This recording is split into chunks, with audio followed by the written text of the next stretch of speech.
మాది helping charitable trust. ఆ trust chairman ఆవిడ ప్రెసిడెంట్ గారు, ఆయన నెంబరు, మేము టీమ్ మెంబర్స్ అనమాట.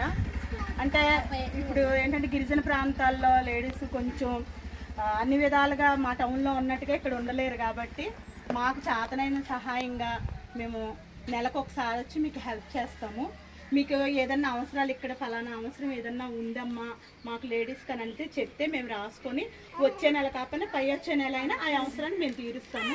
పిల్లలకి ఏమన్నా మందులు కానీ లేకపోతే ఏదైనా సరే పుస్తకాలు కానీ పెన్నులు కానీ ఇంకేదైనా చదువుకోవడానికి చదువుకి సమస్యకి ఉన్నా సరే ఎవరైనా సరే మేము హెల్ప్ చేస్తాము.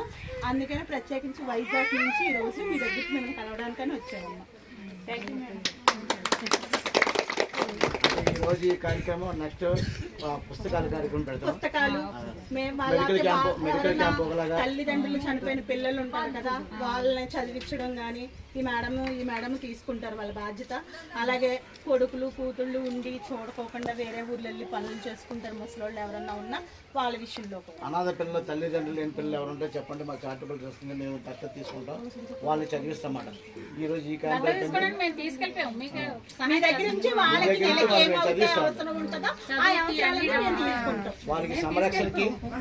వాడికి సంరక్షణ సరిపడగా ఫండింగ్ మేము అరేంజ్ చేస్తాం మా హెల్పింగ్ హ్యాండ్స్ చారిటబుల్ ట్రస్ట్. మళ్ళీ నెక్స్ట్ నెల కాకపోయినా రెండో నెల అయినా మూడో నెల అయినా మేము మెడికల్ క్యాంప్ ఒకటి పెడతాం. ఇక్కడ మెడికల్ క్యాంప్ పెడతాం. ఎవరికి ఆరోగ్యాలు బాగాలేమో డాక్టర్ వస్తారు, నర్స్ వస్తుంది, ఆవిడ చూస్తుంది, వారికి మందులు అవి ఇస్తాం. మళ్ళీ వచ్చే క్యాంపులో పుస్తకాలు పంపండి, పిల్లలకి పుస్తకాలు అవి చేస్తాం. ఏమా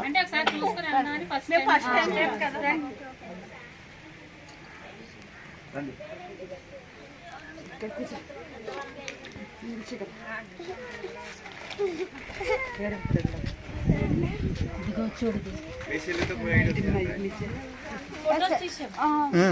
ఫోన్ ఉందా రండి అమ్మా, ఒక పెద్దవాళ్ళు